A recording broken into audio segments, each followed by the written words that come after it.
Hi there, I'm Eric Wordweaver Sjerven, Goldie of the Ridgar folk here in East Texas, and I would like to welcome you to The Raven's Call. This is a show where I ramble on about different heathen-related subjects, just kind of whatever strikes my fancy at the time, sets my mind on fire. So before we get started, big UPG warning at the top of all of this, I am not what you would call a hardcore recon. I do use some recon elements in what I do. I'm not a hardcore recon, not a fluffy bunny. I'm somewhere in the middle. I like a middle-of-the-road approach. And this is very key to my heathenry and how I do it. I like to share all this out with you guys, but keep in mind that this is just how I do things. It does not necessarily reflect heathenry in general as far as modern heathenry goes. Definitely doesn't reflect either of the extremes. Just, keep that in mind as we go forward. This is how I see the world and how I interpret the world through my heathen lens. So hopefully you guys enjoy it, and hopefully we keep trucking along with these. If you like what you see, if you enjoy these videos, if you want to see more like them, please subscribe, ding the bell, hit like down below, comment. I try to get back to those when I can. All of my contact information is down below. Email, there's a snail mail address in case anybody actually wants to send anything in. I don't know why you would, but anyway, it's there. So anyway, it's all down there. Feel free to contact me however you'd like, and I will try to get back to you as soon as I can. I think I've got my fan mail down to like 2 that I haven't responded to here recently, and I need to, so I'm going to, at least hopefully. It's been crazy, guys. It absolutely has. And part of the reason that it has been crazy is this episode right here, guys. This is episode 100. I cannot believe we actually made it to 100 episodes. This is insane. I've got over 1.3 thousand subscribers. Over 100, well, I'm at 100 episodes with this one in the books as far as the core Raven's Call episodes. Now, I've got more than that if you take into account things like my Raving Raven Reviews show where I go on and talk about different review things. I don't really count that, though, because it's just kind of a fun little side project, plus my Weaving Words that I really need to get back to. And actually, this is a good venue to kind of talk about this a little bit. I'm thinking about rolling the Weaving Words into a segment on the show, whereas like maybe once a month, instead of putting out one of the key ones here, I'll throw out a storytelling thing and do a little bit of both, all within the Raven's Call.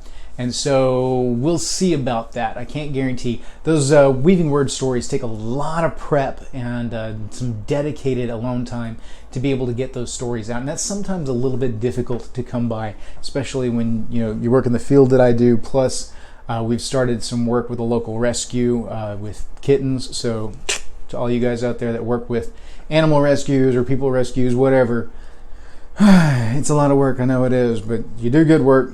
Stay with it.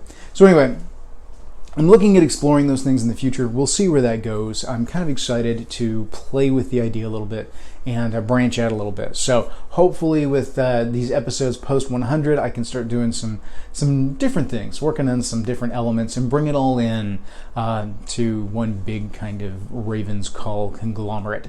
We'll see. It remains to be seen as of yet. So, but this is episode 100. When I started this show out, it was as a side project for my local meetup group, East Texas Heathens. We literally would get together and just sit and visit in the park for a while. And a lot of our sessions when we get together and just hang out turned into Heathenry 101 stuff, because I have a lot of people that were interested in heathenry but didn't necessarily know a lot. So I was doing a lot of Heathenry 101 kind of teaching, and people were like, you really need to put this stuff out there. I'm like, okay, well, cool. But really, the main focus was everybody wanted my storytelling stuff. Ironically, the storytelling podcast side didn't take off. It did not get a whole lot of views. It did not get a whole lot of interaction, and partially because those are longer. And it's, to sit down and, eat away at, my content here as far as the Heathenry 101 kind of thing. This is a broad spectrum kind of viewer base, whereas my storytelling is more niche. I mean, it's all niche because it's heathenry specific, but it's even more niche when it's heathen storytelling. So that's why I'm kind of thinking of rolling it all into this. But so we started out focusing on the Weaving Words podcast, and then I was like, well, I've got another name here with the Raven's Call that I could work with. And I thought, hey, this would make a cool show for me just to kind of sit here and ramble with the camera for a little bit. And I expected to get maybe a dozen viewers, if that, mostly my local people who look at it and just wanted to kind of hear what I had to say. I had no idea at the time that it would turn into what it has. So for episode 100, I want to thank every single one of you guys that has watched all of my content, or even a little bit of it here and there. You've interacted, liked, shared it out, whatever. Feel free to share the videos around. I get that my take is not necessarily everybody's take, and that not everybody's going to be on board with it. But I've still got like a 98% like to dislike ratio. So obviously the viewer base that actually interacts with the videos, you guys like it. I'm willing to bet the people that don't just click off without actually giving the thumbs down. I've got a few that go on there and purposefully give me the thumbs down, and it's fine. Just kind of interesting to see which ones they do that, and I can usually tell kind of what sets somebody off when that happens. So it's kind of neat, it's kind of fun. But anyway, thank you guys. Thank you so terribly much. I cannot express to you what your support has meant to me over the past 100 episodes. It's been over a year. You know, it's been a year, and well, we're almost coming up on 2 years in November. That is ridiculous. But you know, at an episode a week, that's how you get to 100. Now, I started seeding it fairly heavily early on, which is why we're dinging 100 a little bit earlier than you would see otherwise. But once we settled into that, you know, 1 episode a week thing, this is where we end up. So, I mean, it's incredible. I never really thought we'd get here. So once again, from the bottom of my heart, thank you all for supporting the channel, for watching. It means the world to me. If you guys want to support the channel in any way, shape, form, or fashion, I don't do the e-begging thing. I don't go on and do like Patreon or anything like that. It's not really what I'm here for. I like to share all of this out, and I like to make sure that, you know, you're getting something for it. And so I feel weird taking money for just teaching heathenry. And as a Gothi, that doesn't really jive with me. I do this because I want to, because I love it, and because you guys seem to enjoy it, so I'll keep feeding that as long as you want. And as long as I've got stuff to talk about, which oddly enough, I don't seem to run out of stuff to talk about. So, but if you do want to support the channel, check out my book over on Amazon.com. It's the Saga of Bjorn Thorolfson. I've got links for it everywhere up on the Weaving Words or Word-Weaver group on Facebook, and I share it out on all my social media and everything.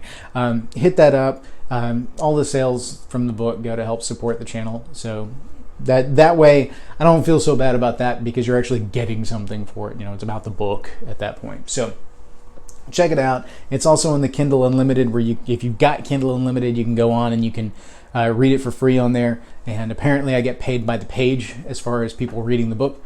So that's an avenue. Even if you don't want to read the book, you can sit there and flip through it, and it still counts to the ticker. So anyway, there's all that. So forgive if I sound a little nasally today. It is ragweed season in Texas, and it is playing havoc with my sinuses. But anyway, onwards with the episode. Guys, today is the day. This is one that I've been working on for over a month now in preparation for this. I'm actually filming this well outside of when this will air, because I need a ton of prep time for it, because I've had people submit videos for today's video. So that obviously entails a lot of editing, and it's been a lot of fun. And it has been some technical difficulties in figuring out how to port all of those things over so that I can get them onto the phone and into my iMovie app here that I use to make my videos. And so without further ado, let's talk about today's subjects. I know we're 10 minutes in already. Artisans in heathenry, and what does that mean today? Art is a beautiful thing. Art is a thing that takes many forms and is the expression of the soul of a culture. When you go through and you look at artistic expression, a lot of people, when you say art, will just simply think of paintings like this Ansel Adams that's behind me. This is, of course, an art print. It's a photograph, and it's a reproduction of a photograph, but still, it's artsy, right? That is one form of art. Art takes many different forms. Anything from wood burning to music, storytelling, performance art. Technically speaking, what I'm doing here with this podcast channel is an art form. It is a form of expression put out there to convey ideas, feelings, meaning to the viewer. It is a medium of communication through which we share ideals, ideas, concepts, impressions, things like that. And so I love looking at art. Art is something that gets pushed aside way too often. If you look at today's society, especially in Western society, art gets pushed to the periphery and often just completely stamped out. Public schools today sicken me with how much they push away the arts, as far as music and the fine arts of performance, speech, things like these that have a purpose. Theatrical expression is a huge thing. And in today's society, when we overvalue the test, when we overvalue standardized testing, we destroy that interest in the arts. And the arts are extremely important to a culture. That is where aesthetic comes from. That is where the expression of culture comes from. If you think about the different cultures that you know around the world today, and you think about ancient cultures, their artistic expression is what we see. That is how we understand their world, how we understand their way of being.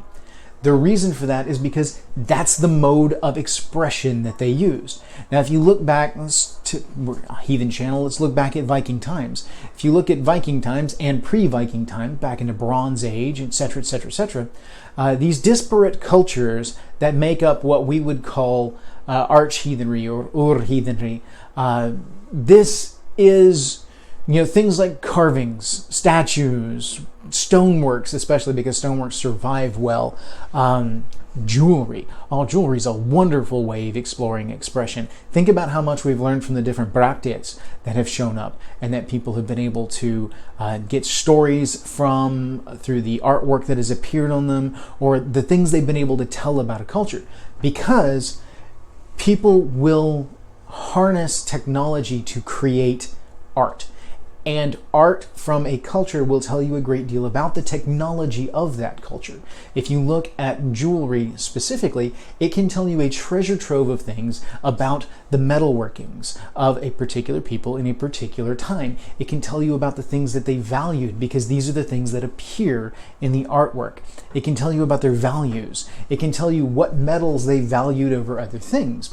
It can tell you where their focus was and what mattered to them, because people are going to create art about the things that matter to them, the things that they want to express. Now, artists are a wild lot, and I have a mad respect for artists in general, regardless of your art, because art channels that divine state of madness that was a gift to us from Odin during the creation of mankind. It is that little bit of divine madness that sets us aside from all of the other Vatir spirits and entities on Midgard. It's the little bit of the divine in us. It is through that we create, that we take something and turn it into something so much more on so many different levels, simply because of that little spark of madness that goes, I can turn this into that, and it's incredible. And this is a wonderful thing. Artisans themselves practice specific arts. And it has always been this way, that artisans will fit into society, sometimes in very mundane ways, but they are no less meaningful as a result. You have woodworkers that make tables, that build buildings, that create statues or god posts, things like that. And here we're getting into the point of this, is that these woodworkers create beauty. A gorgeous table that is intricate and inlaid and has this wonderful carving to it that becomes the centerpiece of a hall. This great chair that your chieftain may sit in at the head of the table in a hall.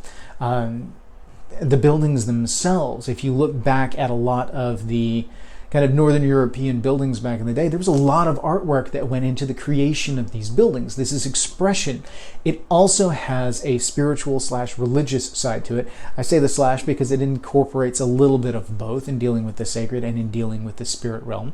But blessings, runes, carvings, specific protective structures that were built into the buildings that they built. All of these things were incredible and added a great deal of value to their art. I loved it. It's fantastic. I love to look at these things and piece out what they were doing, why they were doing it.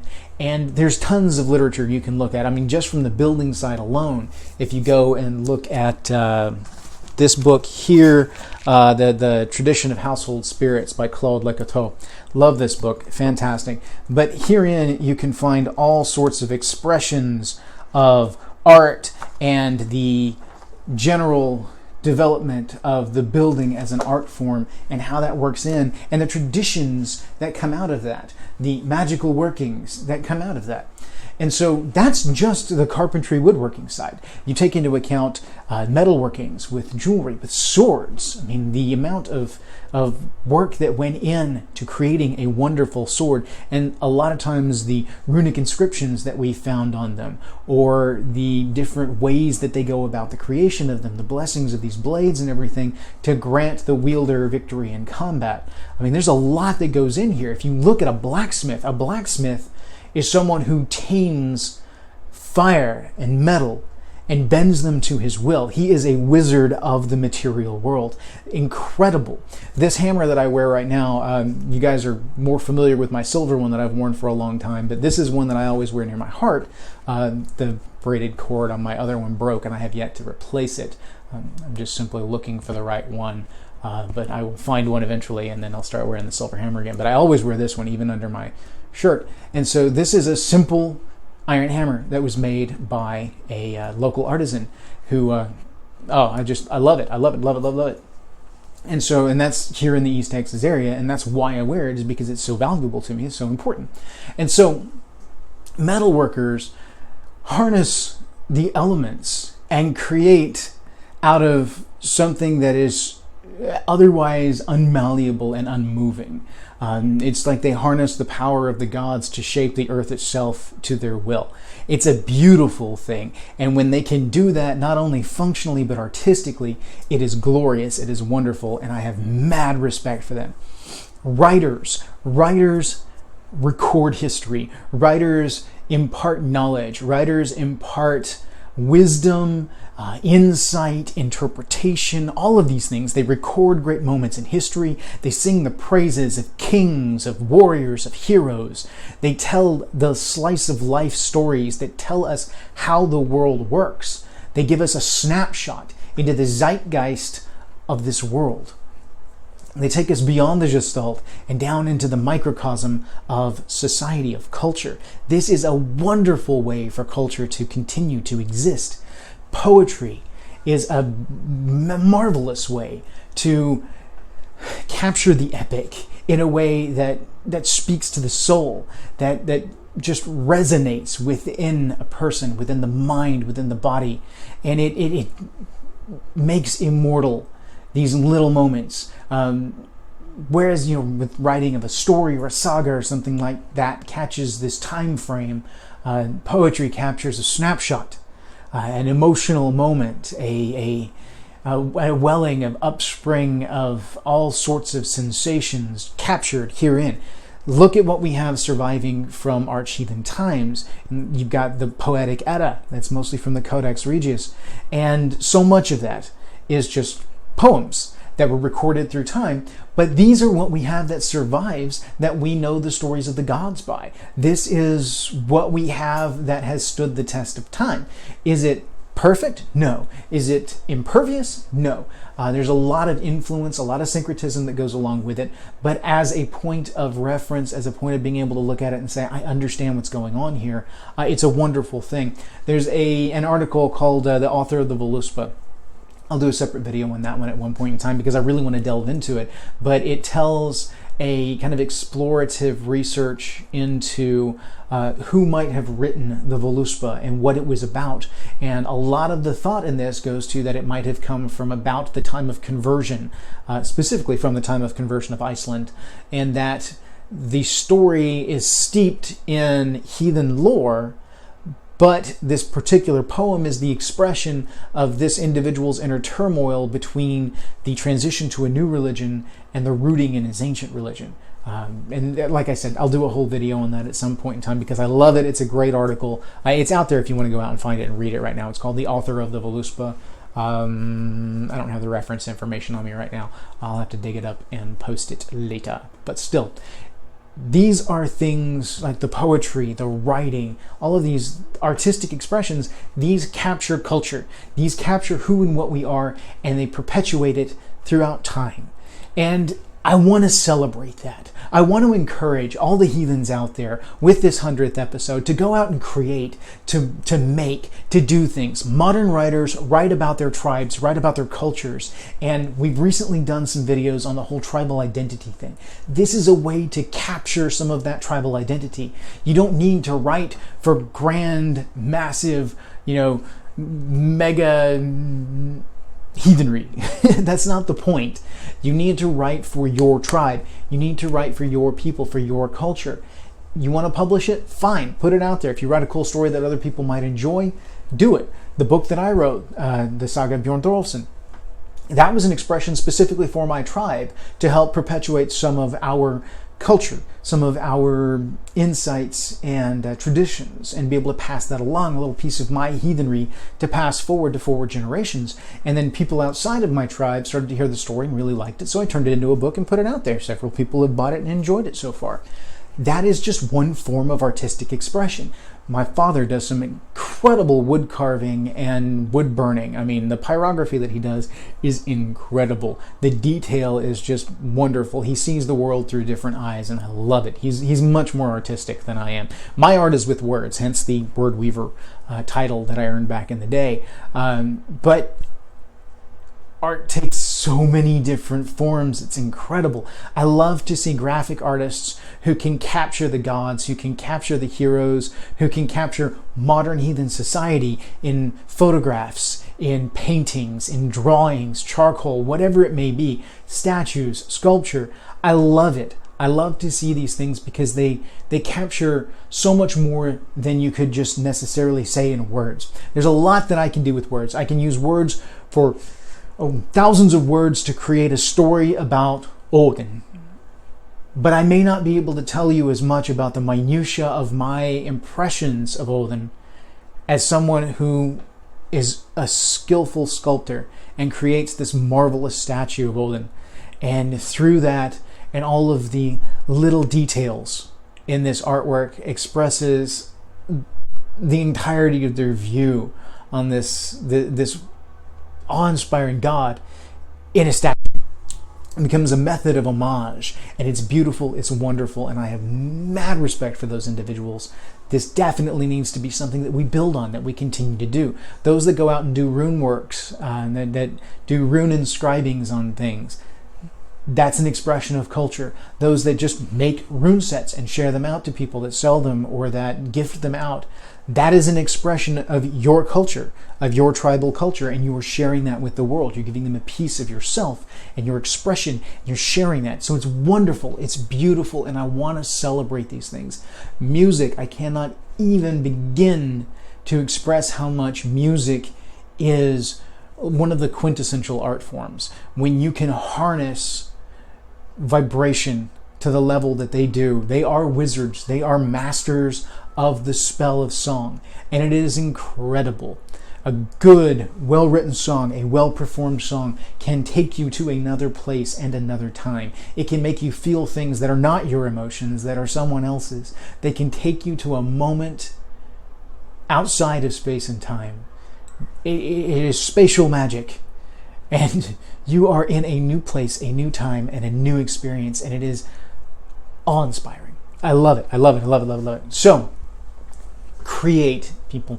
Do what you do. Share it. Share it out for the world. Let everybody see it. Does it have to be wonderful? Does it have to be like a Van Gogh level? No, it doesn't. It doesn't have to be. You don't have to be the Rembrandt of heathenry. You can do just simple sketches, simple art, but it's your expression. It's a piece of you. Does it matter if thousands of people like it? No, that's not what it's about. It's not about the popularity contest. It's not about whether or not you can sell 1 million copies of your book. It's about, can you express what's in here, out here, through the medium that you speak through? And I love to see that. I love to see it. And it is so important. We can talk about culture all day long. We can talk about religious elements. I can talk to you about the praxis of ritual and how we go about contacting the divine. I can talk to you about interaction with the Vetir and the spirit realm. We can talk about woo-woo stuff, cultural stuff, legal stuff, anything. Talk about it all day long. But we cannot eschew artistry and artisans. An artisan, a blacksmith is known as an artisan. He may spend most of his time making horseshoes and hinges, but it doesn't matter. He is still an artisan. He practices an art. It's the art of blacksmithing. A beautifully well-crafted hinge is nothing to shake a stick at, because that is not a simple thing. That is not a minor thing. It is wonderful, it is incredible, and it should be respected. All right, guys, let's move on to the second part of this video, and this is the part that I am so excited for. This is where we do the actual artisan montage. Now, I played with the idea of going through and doing individual introductions, and ultimately speaking, it just wasn't going to work. I was getting some late admissions. I'm actually filming this after I had a couple of additional submissions. That's why the hair's different, shirt's different, all that stuff is because I'm doing this in separate sections. So just bear with me, it's cool. I wasn't feeling too well in the first part of this video, so do forgive that. If I look like I've got this consterned face going on, it's because I was sinus ears all get out and couldn't breathe hardly, but I had to get the content out, and I don't really want to go back and reshoot that half hour's worth of content because it was pretty good content. I was just not feeling well at the time. So anyway, instead of doing individual introductions for this particular part of the video, what I'm going to do is I'm just going to kind of give you a rundown of what to expect, and then I'm going to kind of add on any additional videos that make it in by the extended deadline.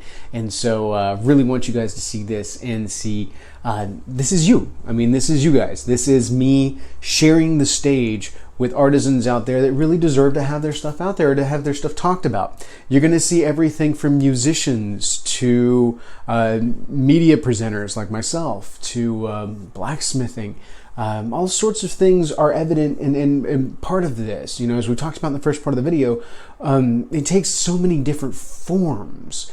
And it's all about the expression and how it works. In the modern day, there's a lot of different things. So one of the first ones, actually the first one that you will see, is from Jesse James Stillwagon over there at Midgard's Musings, and he does an awesome video. I did let him go long on the video, partially because he and I just work together all the time, and so I have a feel for his style. I know he's going to need that little bit of extra time to make things work, and so you know, it works. He lets me go long on my stuff for him. I let him go long on his stuff for me. So we're going to start with that one. It is the longer one. The subsequent videos are shorter. So keep that in mind, all right? They're under 2 minutes a piece. One of them's pretty short, but a great video. I love getting these things in. They're so cool. They're so neat. So we're going to watch Jesse's first, then we're going to get a word from Hauk, who is a wonderful musician. I love his stuff. I cannot express enough. You guys need to check him out. I'll let him talk about it some, and then I'm going to present more about his stuff on the channel later because I really, really dig it. Excellent musician who happens to be a heathen and really expresses his heathenry through his music. It's cool. It's so cool. And then the last one on this particular montage is going to be a special debut for my friend Sin over at Mountain Dwarf Forge. If you guys have not checked out their stuff, I know I've talked about them before, but you guys need to check their stuff out. Excellent blacksmithing work, excellent quality.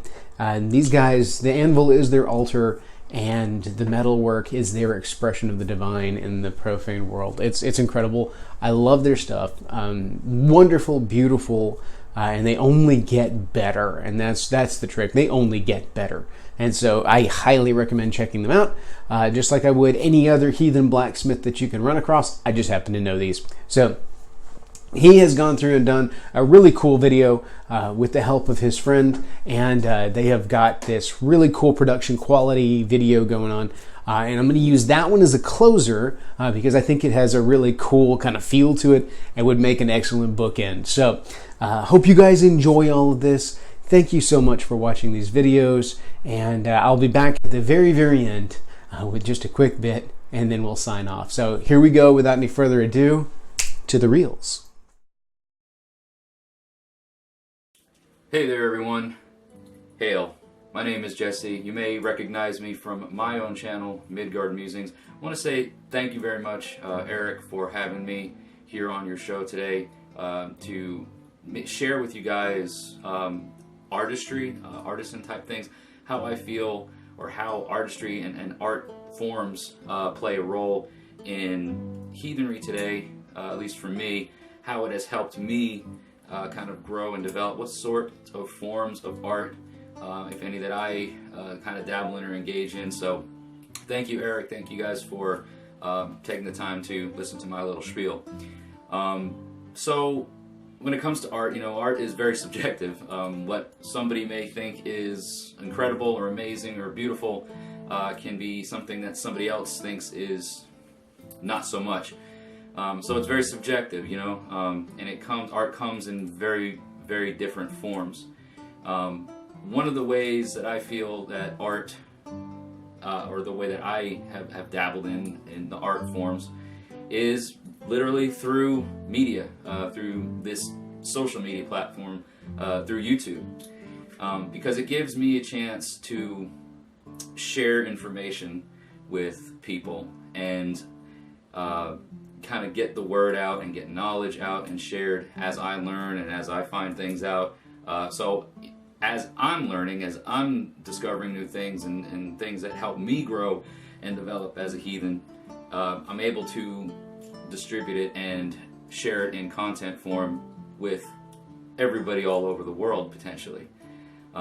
So it helps me grow. It helps me build my education, and hopefully it helps others as well. From the feedback that I've gotten, it definitely seems to have that effect.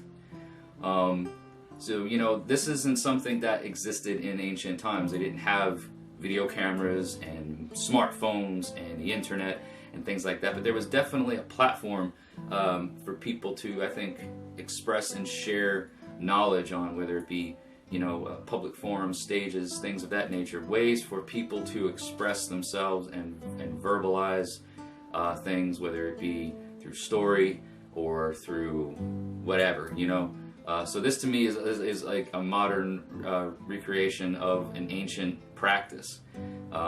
Has its own different variations, of course, now, being a modern thing.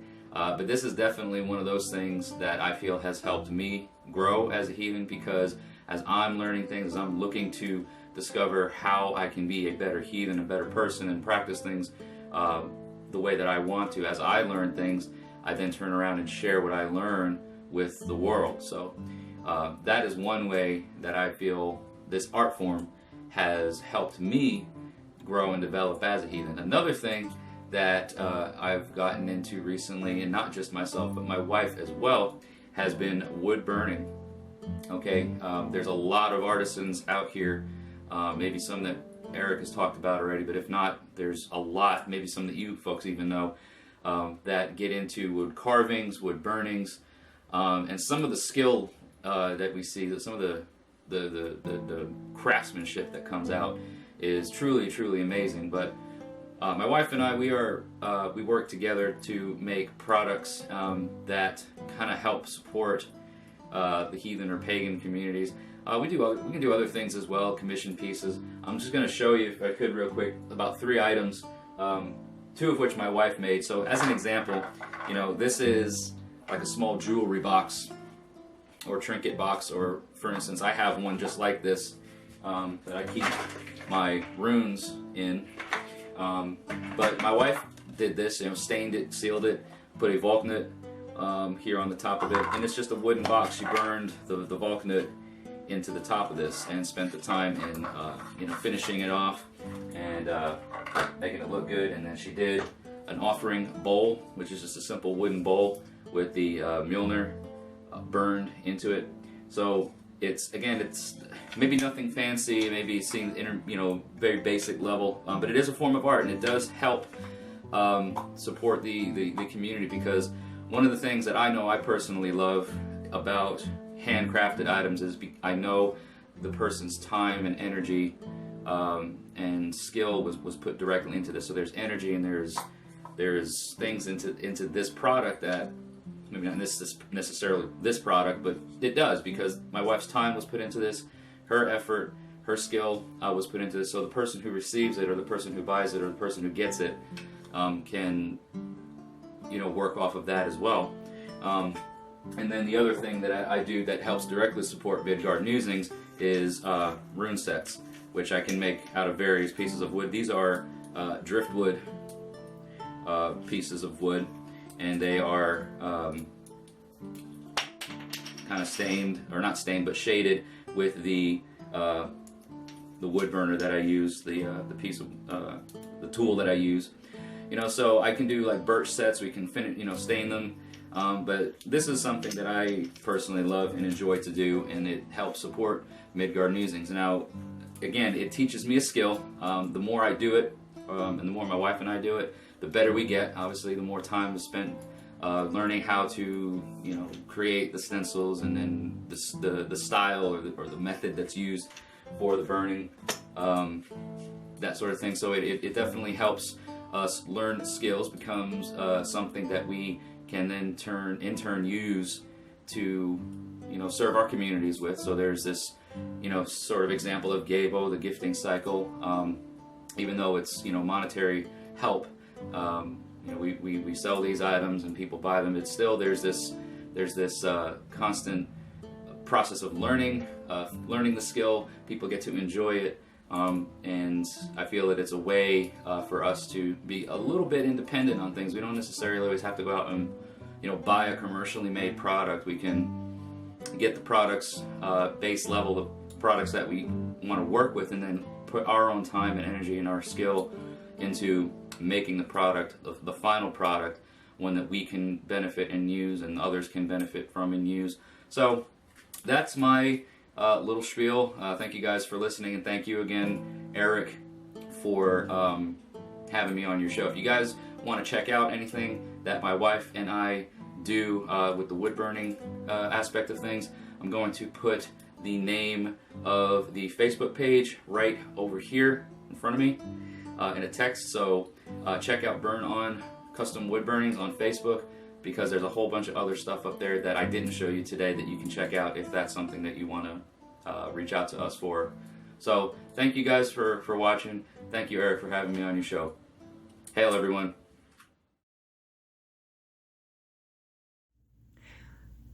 So my name's Hauk. I am a musician based out of Los Angeles. I'm a songwriter.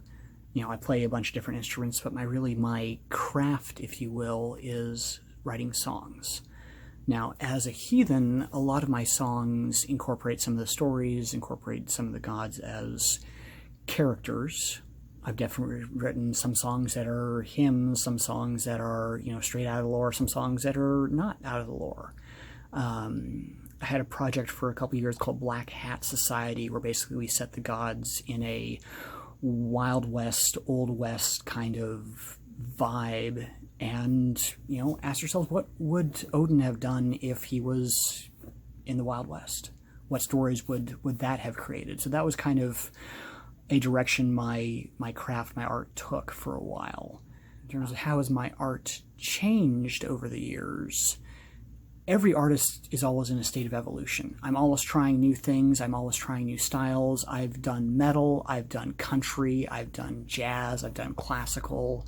I've been writing a lot of pop songs lately, trying to get stuff placed for different projects.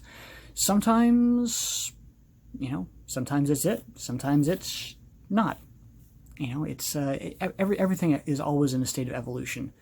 Our ancestors were always learning. They learned something works, and they would run with it. If they learned it didn't work, they'd forget it. It's the same way with any kind of craft.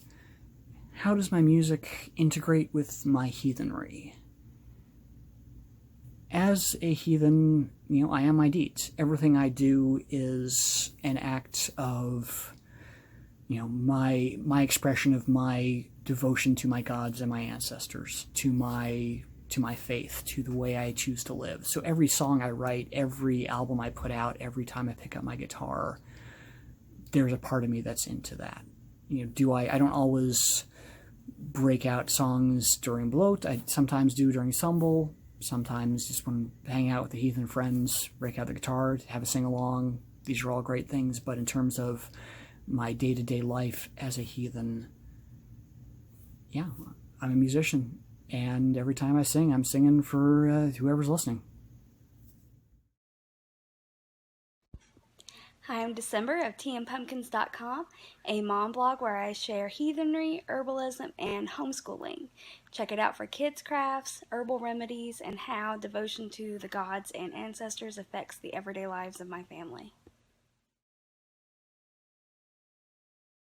My name is Richard McGee. I am the Gothi of the Skjolder kindred of Humboldt County, California. I make the doodles. I like to draw.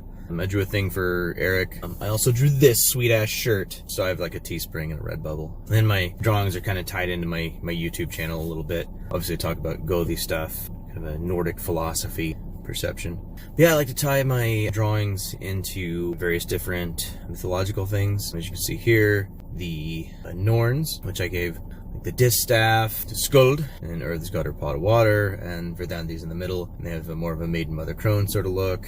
And we have Freya. She also has the distaff. The distaff is something that the Volva carried.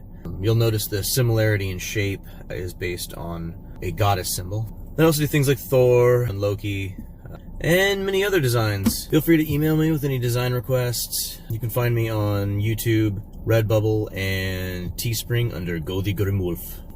Skull!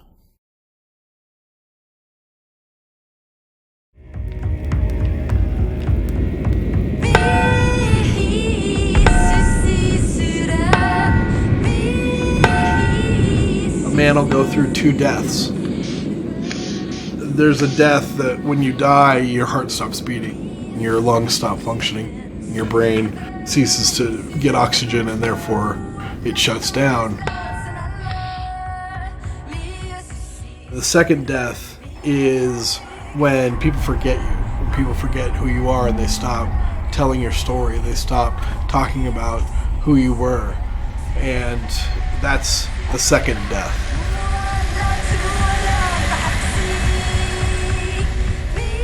In my path, in my culture, we believe that, the man, once you stop talking about someone, once you stop remembering who they were, then they cease to exist altogether.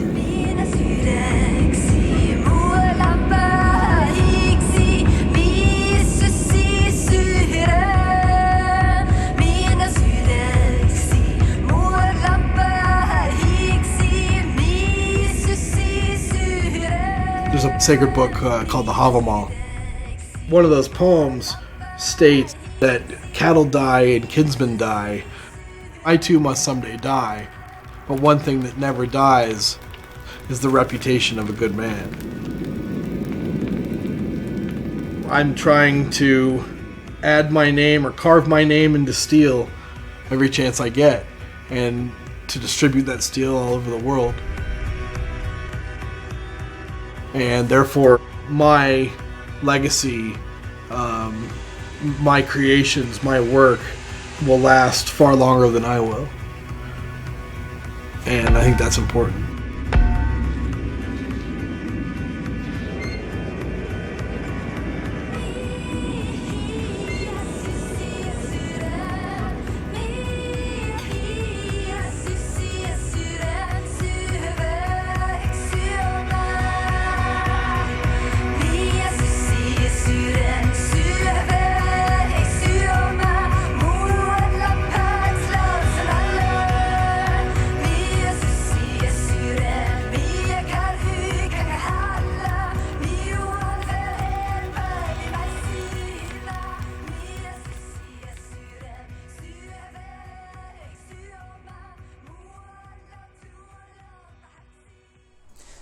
Wasn't that cool, guys? Now, I want to thank everybody who submitted today, and I want you guys to know I will do more viewer submission stuff in the future. If you guys want to email me, like Google Drive links and things like that, when I do shout-outs and call-outs for things, I like to do these. This was fun. This was a neat project, and I really enjoy it. I know this is a long episode, longer than usual, but it's episode 100. Come on, we got to blow it out, guys. I mean, hell, I prattled on for a half hour at the very beginning of the show just on my love of art and artisanry. And so I couldn't think of anything better to do with episode 100 than involve the viewers and to show you guys what's out there. and why this is so important and all the cool ways that it can be incorporated. And this is just a snapshot. There's so many more out there, so many of you viewers that have wonderful arts and have just really cool expressions, and I cannot wait to see some of that. So I'm probably going to put up a link on a feed on the Facebook group, and have you guys kind of do some picture submissions of some of the cool stuff that you guys are working on, because I love to see that kind of stuff. It's so cool. It's neat. It's wonderful. There's Etsy shops. There's people's individual websites. Heathen artisans are out there, guys. Support them. Help them do what they do, because this is how heathens get to express themselves. This is how we can support each other in this modern society. You know, I'm very grassroots when it comes to my heathenry, so I'm not going to say, you know, heathenry as a people, but individuals that you know that are heathen artists, if you want a heathen piece and you want good heathen influences in it, hit up a heathen artisan. Support them. These are honest folk who are trying to work their way through and use what they're good at to make a living and share their expression, to express their art, to perpetuate their culture. So share it out, let people see.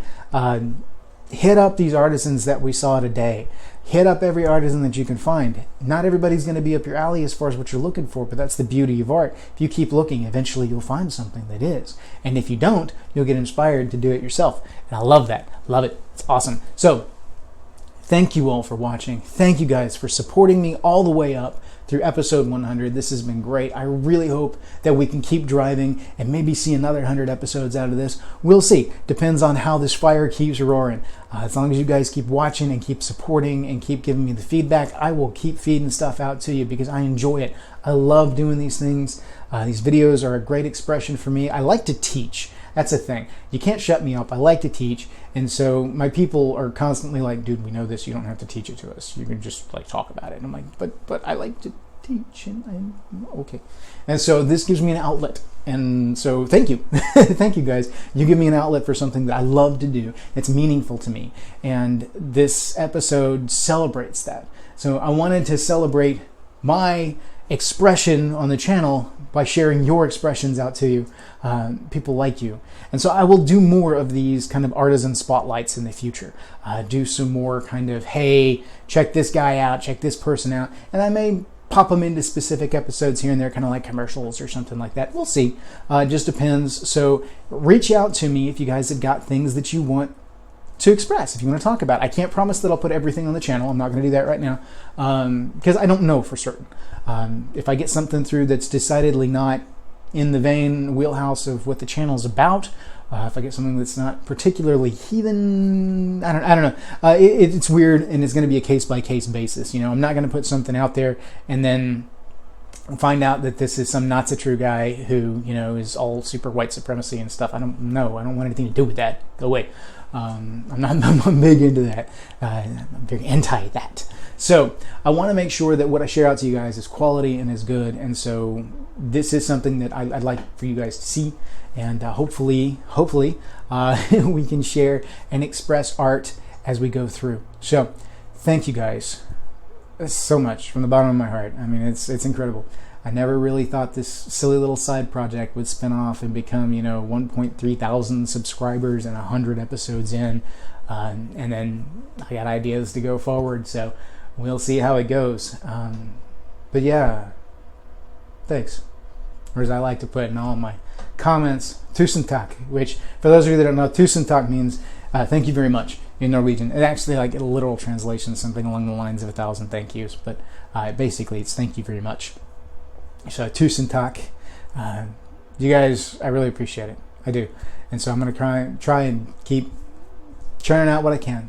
See what you guys like. Give me feedback. Let me know what you like. Let me know what you enjoy. Let me know what you want to see more of. Ask questions, because questions turn into videos.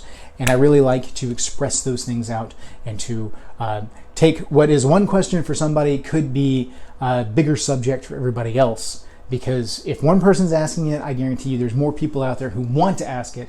They either don't know how, are afraid to, or any kind of other thing. Social anxiety may get in the way. They may not think that it's that big a question. They may feel silly, embarrassed, whatever. No. ask me the questions. I'm going to answer what I can. If it's something that's more appropriate to answer in an email, then I'll answer it in an email. If it's in the comments, then okay. But if it's something that I see that could be turned into a video, I'm going to turn it into a video. So, all right. With that, guys, we're going to put a close on a pin in episode 100. How cool is that? Thank you all. Hail. May your hearth fires burn bright.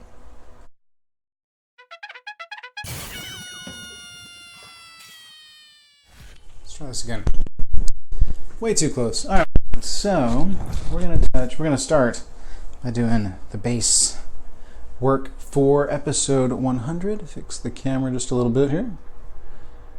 All right. Ragweed season in Texas.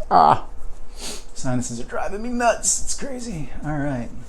And so I wanted to, okay, hold on before,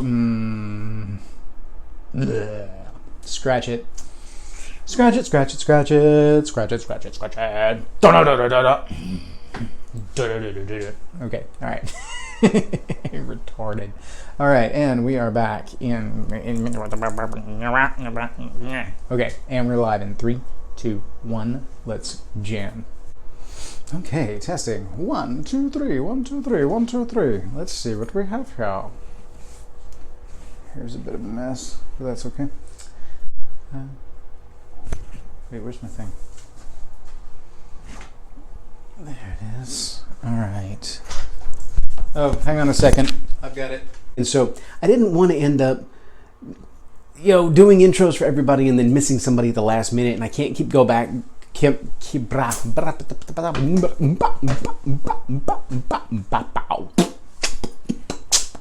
right.